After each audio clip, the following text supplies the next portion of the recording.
M. Trichot était un grand monsieur. Oui. C'était un gastronome émérite, un connaisseur, un professionnel. Le guide Michelin, à l'époque, était un arbitre. Alors, il n'avait pas grand-chose à juger. Il y avait une cuisine française avec des disparités régionales, quelques jeunes chefs qui arrivaient, mais il y avait encore des paramètres et des valeurs. Aujourd'hui, nous traversons un grand drame, et on est en plein dans le débat de ce soir.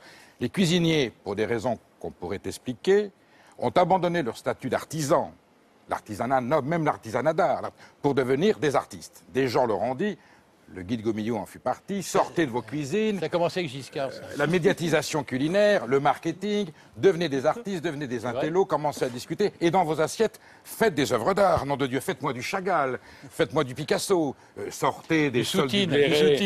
Mais bien sûr, voilà, on en est là. De soutine vous plairait. Mais aussi, faites-nous de l'indien, du mexicain, du chilien. Et c'est ça aussi que vous reprochez d'une certaine manière. La cuisine française a toujours été internationale et elle s'est faite universellement des apports extérieurs.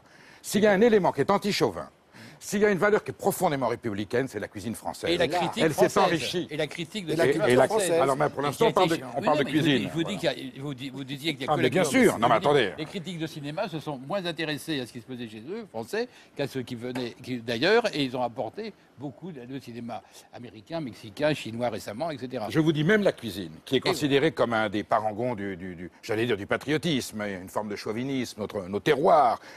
À la rigueur, quelque chose de morasso-pétiniste, la cuisine française, avec des plats conservateurs. Le contraire. Le contraire. Pourquoi pas s'il y a des bonnes choses à tirer dedans, n'est-ce pas? Le problème de la cuisine française et du guide Michelin, c'est qu'ils ont jeté le bébé avec l'eau du bain. Finalement, ils ont jeté le bébé, ils ont gardé l'eau du bain. Et aujourd'hui, dans les assiettes, vous n'avez que l'eau du bain. Un truc dégueulasse, une espèce de bouillie de chat, épouvantable, multicolore, décoré, mais si. Jacques Weber. Comment s'appelle le restaurant de Maurras à Marseille?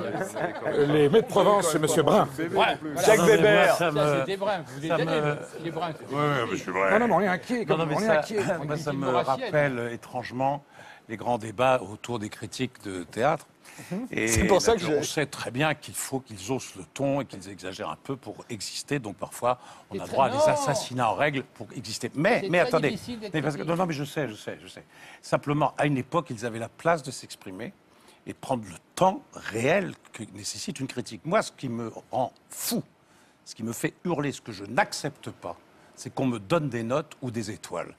Quand je pense, non mais franchement, ça alors là, autant le guide Michelin, moi, il m'intéressait parce qu'à l'époque, avant le GPS, il me permettait de connaître l'adresse du truc. Je me faisais une vague idée. Mais de filer des notes à des gens qui bossent comme des malades. C'est pas comme de filer des Molières ou des Césars. Les Molières, moi, ça m'emmerde. Le César, je m'intéresse pas du tout. Mais non, Frédéric Jacques a raison. Vous imaginez un Michelin du théâtre, 2 étoiles à Berlin, 3 étoiles à Weber, puis on vous retire la 3e étoile. À la limite, c'est pas pareil.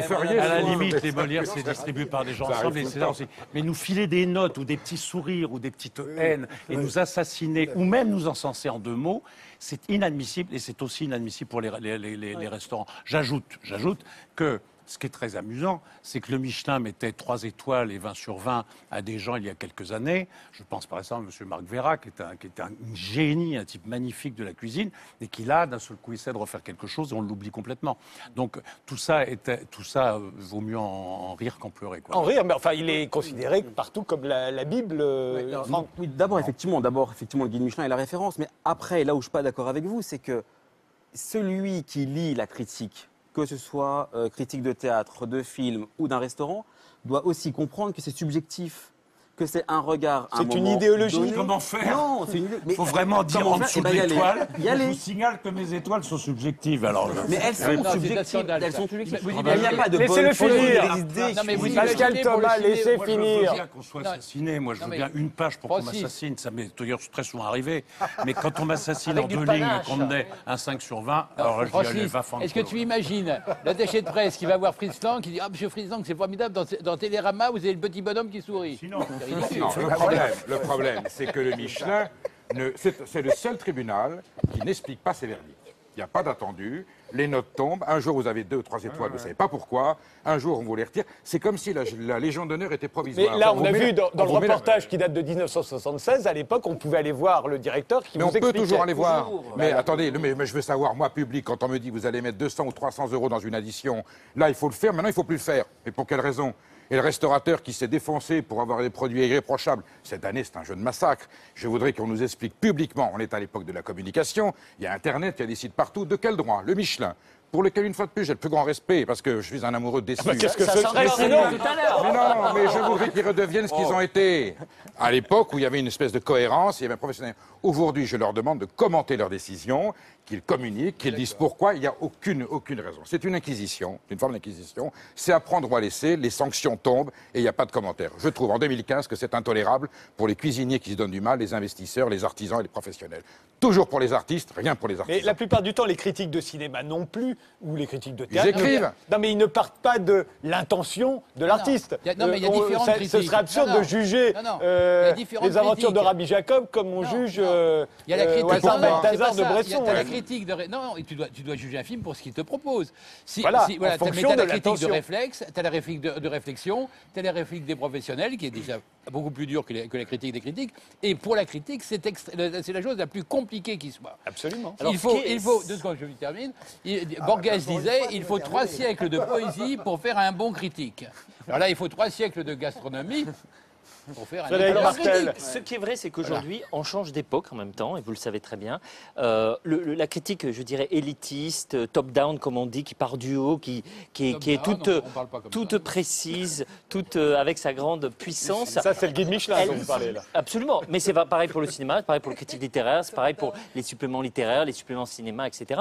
C'est quand même quelque chose qui est en très fort déclin du fait d'autres choses, et c'est peut-être ça les vrais dangers. Peut-être il y a plus grave que le guide Michelin, c'est notamment la puissance des algorithmes qui vont vous dire, à partir des connaissances de millions de gens, voilà ce que vous allez aimer. Et ça existe déjà, bien sûr, pour le cinéma. Ça, Netflix avec son algorithme, Spotify pour la musique, Deezer, ça existe aussi avec Amazon, ça existe aussi, dans l'ensemble de ces secteurs. Et vous allez avoir, on a déjà, la cuisine va vous être donnée, incitée par ces algorithmes. Alors moi, je pense que la critique traditionnelle est morte. Je pense que les algorithmes, c'est pas suffisant. Et ce qu'il faut, c'est quelque chose entre les deux. Ce que, par exemple, j'ai appelé moi la smart curation, c'est de l'anglais. Je vous traduirai, ne vous inquiétez pas.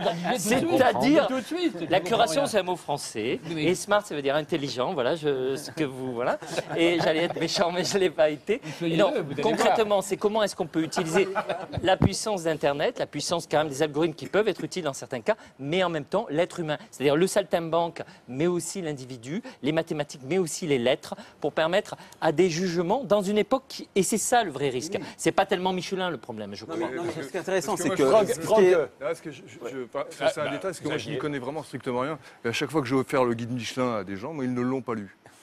À la fin, vous Non, le frigo, c'est pareil. Non, je me demandais si c'était pas une sorte de circulaire intra-professionnel. Et là où ça a l'air de poser des problèmes, c'est que dès qu'un mec se retrouve, un cuistot, se retrouve avec des étoiles, il investit, il met le bazar, il fait des piscines, il change le carrelage, et puis il met des nouvelles fourchettes et des machins. Et puis l'année d'après, il a plus l'étoile, il peut plus rembourser ses prêts. Il y a des gens qui veulent pas une deuxième étoile. Il y a un restaurant à Montargis qui s'appelle La Gloire, qui est un excellent restaurant. Très bon, excellent. Arrêtez les anecdotes. Non, mais ils ne veulent pas de deuxième étoile parce que ça deviendrait alors trop compliqué. Vous voulez pas me le redire en anglais? Restaurants qui ne veulent pas. Alors, attendez, juste parce que parmi tous les griefs que vous avez contre le guide Michelin, Perico Légas, il y a aussi celui, vous leur reprochez de ne récompenser que des restaurants très chers qui ne sont en réalité que pour les bourgeois dans des quartiers très riches. C'est un guide rouge.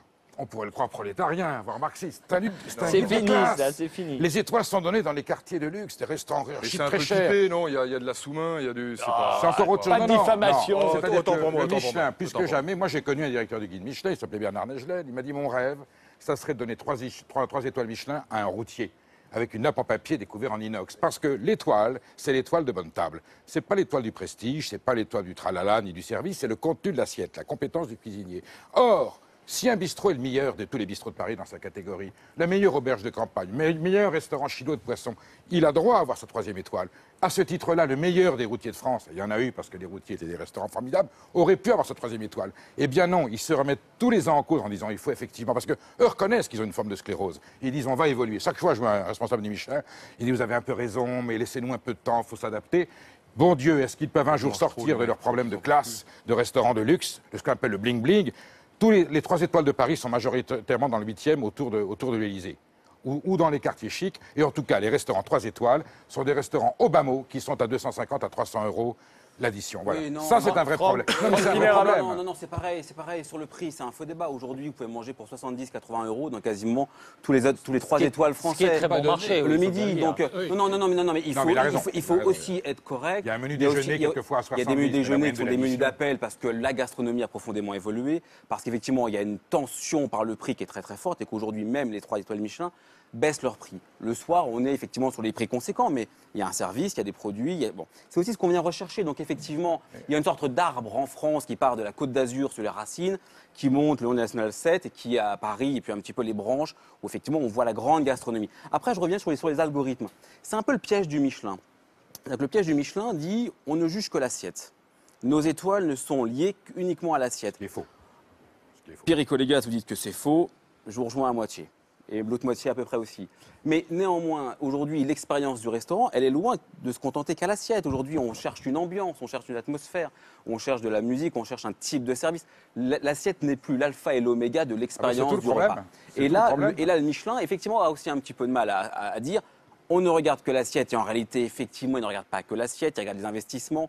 Si on regarde l'histoire des 3 étoiles, à chaque fois, on s'aperçoit que peu ou prou, le restaurant a investi énormément d'argent l'année précédente.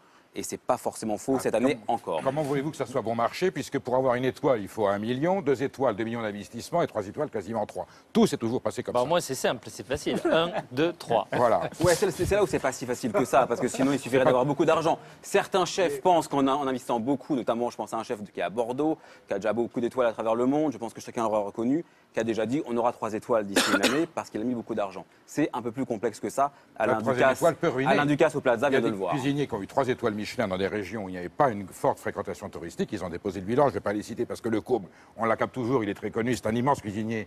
Il s'appelle Pierre Gagnère, il s'en est sorti, aujourd'hui il vit sa vie. Mais à Saint-Étienne, quand Michelin lui a donné 3 étoiles, ça a été une catastrophe parce qu'il a un peu augmenté ses tarifs, il fallait une prestation, il n'y avait pas la clientèle, il n'y avait pas le bassin d'emploi et Saint-Étienne n'a jamais été un détour touristique pour aller sur la Côte d'Azur. Donc il a mangé ses 3 étoiles. C'est dramatique, ça veut dire que, en gros, ça a été dramatique pour Michelin culturellement. Quand on a 3 étoiles, on est immortel. On ne dépose pas le bilan, on n'est pas en faillite et on est le plus grand restaurant du monde. Et bien, quand on est en faillite avec 3 étoiles Michelin, c'est la preuve qu'à un moment donné, ce système avait une faille. Mais après, il a remonté un restaurant qui, de nouveau, formidable. Rue Balzac à Paris. Franck Piner-Rabarous, dans votre tribune du Huffington Post, vous proposiez également que la gastronomie française soit subventionnée par l'État. Et comme on a beaucoup parlé de subventions, et plutôt du manque de subventions, je me suis dit que, tiens, quelqu'un qui en réclame un peu plus pour la gastronomie, ça va leur plaire. Oui, je sens que ça va séduire, mais non, j'avais dit ça de manière un peu provocatrice, en disant qu'effectivement, aujourd'hui, les marges... Pour le restaurant après le théâtre. Voilà, pourquoi pas, effectivement, c'est lié de toute manière, de plus en plus. Mais effectivement, il y avait l'idée de dire que les restaurants sont mal en point, ils pratiquent des prix très élevés, mais il faut bien croire et bien comprendre que sur les gastros, les grands restaurants, les marges sont extrêmement faibles. Et que donc, effectivement, il y a la diversification, les chefs sortent des cuisines, et qu'on pourrait imaginer très bien que l'État français, comme d'autres États étrangers, je pense aux pays du Nord, à l'Espagne et d'autres, ont investi beaucoup d'argent pour mettre la gastronomie comme un élément politique, la gastropolitique. Expérimentale, Franck. Cuisine expérimentale, quand même. Ils n'ont pas mis...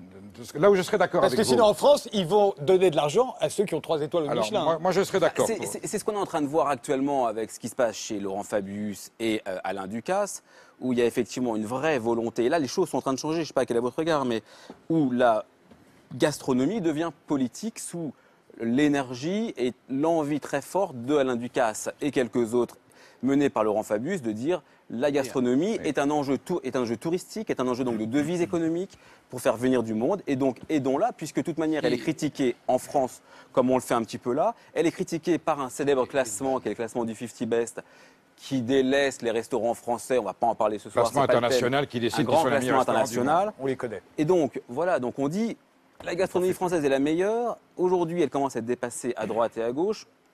Ce qui n'est pas vrai. Ce qui n'est pas vrai.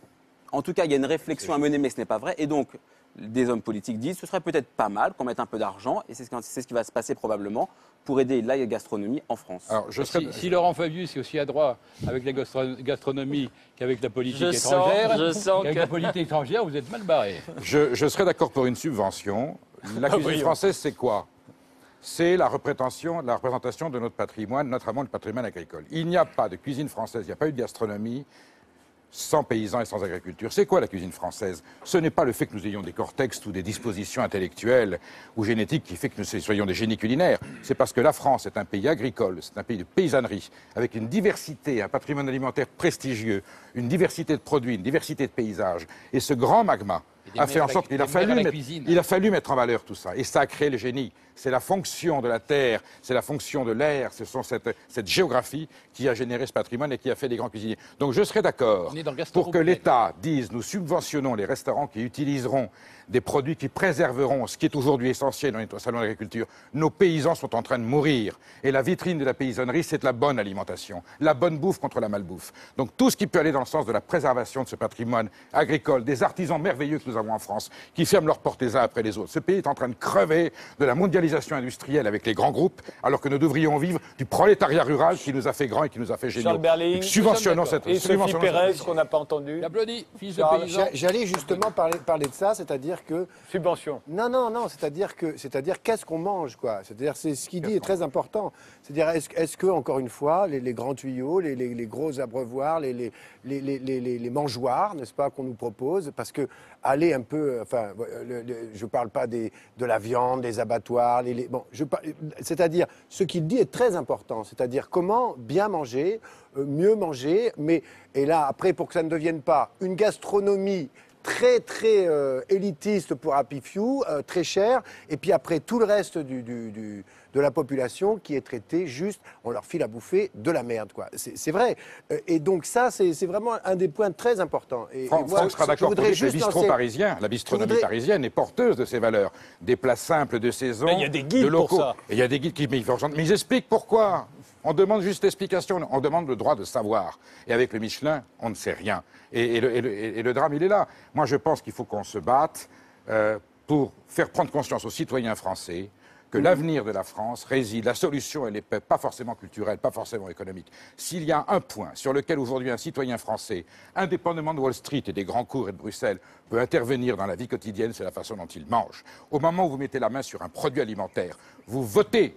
C'est-à-dire vous allez préserver un environnement, vous préservez une image de la France, vous préservez un artisanat, vous préservez un paysan, vous faites du bien à votre pays, à votre continent et à l'Europe. Donc manger, c'est voter. Politisons l'acte alimentaire et faisons en sorte qu'il y ait une prise de conscience citoyenne que de manger les produits de la France préserve l'économie française et préserve l'université. Oui, mais tout est lié. Mais tout est lié, il ne faut pas... Sophie Pérez. D'accord, tout est lié. Bon. Je passe. Vous passez. Xavier Boussiron. Moi, j'approuve parce que j'ai très mal mangé toute la semaine parce que j'ai fait que travailler et donc quand j'entends ça, je suis en partie d'accord, mais vous êtes des victimes innocentes. Ah non, réveillez-vous. C'est pas réveillez-vous à table. Réveillez-vous à table. Je suis complètement d'accord. Non, mais deux choses. Il y a effectivement, il y a une haute gastronomie qui se porte plutôt pas mal en termes de qualité. Et en bas de l'échelle, comme l'a dit Perico, il y a une bistronomie qui se porte très très bien avec des jeunes chefs qui arrivent avec des choses absolument magnifiques à des prix abordables. Après, l'argent, pour en revenir à la subvention, ce qui serait peut-être bien, c'est que l'État se dise on va mettre un peu d'argent dans la formation. Il y a un vrai problème dans la formation. J'en parlais ce matin avec un chef que tout le monde connaît qui s'appelle Thierry Marx qui dit enlevons les charges pour les commis, les apprentis, aidons justement les restaurants et les chefs à employer ces gens-là, à ce que ça ne coûte pas très très cher. Et aux écoles de prendre en charge ça, c'est je crois la base, c'est aussi la formation. Il y a un vrai problème de ressources humaines dans l'univers de la gastronomie. Il y a beaucoup de choses à faire. J'aimerais bien vous entendre, Franck, mais dans la mesure où la République fabrique des crétins aujourd'hui par l'éducation nationale, il est important aussi que l'école hôtelière fabrique des professionnels compétents et pas des gens qui ne connaissent que leurs droits et aucun de leurs devoirs. Et des agriculteurs. Ce sera une fin optimiste. Je vous remercie pour tous les 8 d'avoir participé à cette émission.